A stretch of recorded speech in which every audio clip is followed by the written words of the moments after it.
Hello everyone, welcome back to our YouTube channel మన audio stories. ఇందుగా మన channel చూస్తున్నారు, చిన్న లైక్ ఇచ్చి సబ్స్క్రైబ్ చేసుకోండి.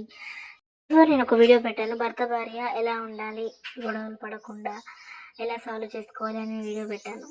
దాంట్లోనే చిన్న క్లిప్స్ అంటే ఉదాహరణగా కొన్ని ఎగ్జాంపుల్స్ చెప్తాను.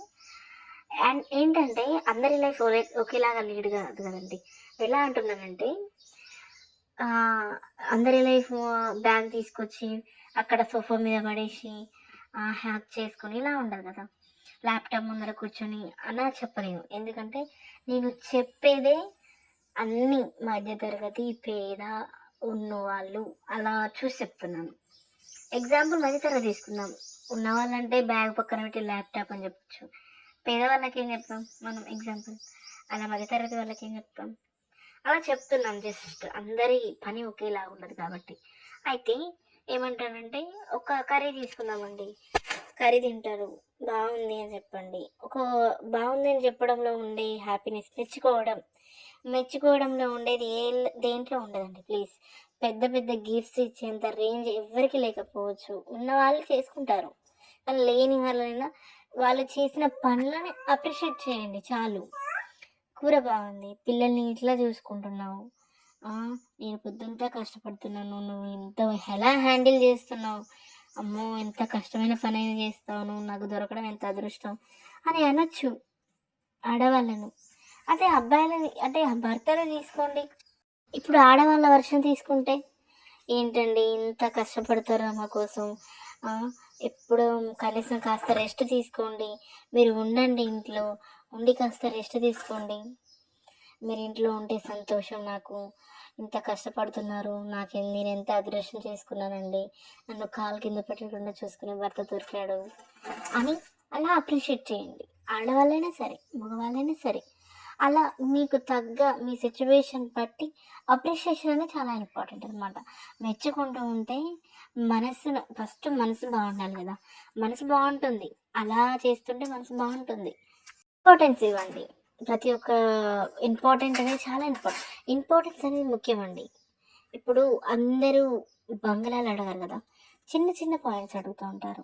ఎలా, నా కోసం ఏదైనా తీసుకొస్తావా, ఇది తీసుకొస్తావా, అది తీసుకొస్తావా, ఒక 10, 20, 50, 100 కంటే ఎక్కువైతే అడగరు కదా వాళ్ళ కోరిక. అలాంటప్పుడు వాళ్ళ కోరిక ఏంటో తెలుసుకొని తీర్చండి ప్లీజ్. అది భార్యల కోరిక గురించి చెప్తున్నాను. అదే భర్తలు తీసుకుంటే వాళ్ళకి ఏం కావాలో వండి పెట్టండి, ఓకేనా. పదే పదే విసిగించడం అనే ఆపండి. లైఫ్లలో పదే పదే విసిగించద్దు. భర్త ఆర్ భార్య ఊరికే ఎక్కడికి వెళ్ళారు, ఏం చేస్తున్నారు అని ఫోన్లు చేయడం మానండి. అమ్మాయిలు చెప్తాను ఫస్ట్. చాలామంది అమ్మాయిలు ఉంటారు, ఊరికే ఎక్కడికి వెళ్ళావు ప్లీజ్ ఆపేయండి, వద్దు. భర్తలైనా సరే ఎవరితో మాట్లాడుతున్నావు, కాల్ ఎందుకు వెయిటింగ్ వస్తుంది, ఇది ఆపండి, ఇది ఆపేసేయండి. లైఫ్ లీడ్ కావాలంటే కొన్ని అడ్జస్ట్మెంట్ చేసుకోవాలి.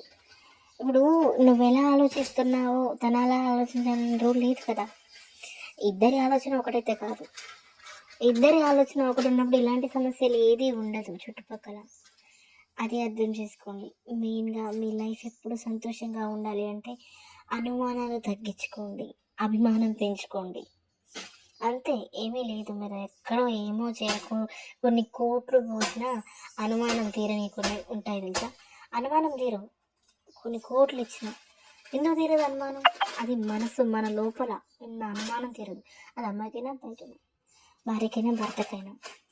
లైఫ్ లీడ్ చేయాలి, హ్యాపీగా ఉండాలి, ఇద్దరు సంతోషంగా ఉండాలి, మీకు పిల్లలు అందరూ సంతోషంగా ఉండాలంటే కొన్ని అడ్జస్ట్మెంట్స్ అమ్మాయి అబ్బాయి ఇద్దరు చేసుకోవాలి. భర్త తీర్చలేని కోరికలు మాత్రం అడుగుతుంది తల్లి ఎవరైనా సరే, ఎందుకంటే ఆయన స్తోమతను పట్టి మిమ్మల్ని చూసుకుంటారు. అది ఒకటి మన మైండ్లో మనసులో ఉంటే చాలు. పరిస్థితి తగ్గట్టు ఉండాలి, మన సిచ్యువేషన్ తగ్గట్టు ఉండాలి. ఎవరికైనా చెప్పే మాట ఒక్కటే, నీ పరిస్థితి తగ్గట్టు నువ్వు ఉంటే నీ భర్త, నీ పిల్లలు, నువ్వు, కుటుంబం అంతా సంతోషంగా ఉంటుంది. ఇది మాత్రం నేను కన్ఫర్మ్గా చెప్పగలను. హస్బెండ్ అండ్ వైఫ్ విషయం అయితే చెప్పగలను. ఇలాంటి మంచి వీడియోల కోసం మన ఛానల్ సబ్స్క్రైబ్ చేయండి. ఇంకేమైనా విషయాల గురించి మాట్లాడాలనుకుంటే కామెంట్ చేయండి. Thank you for watching.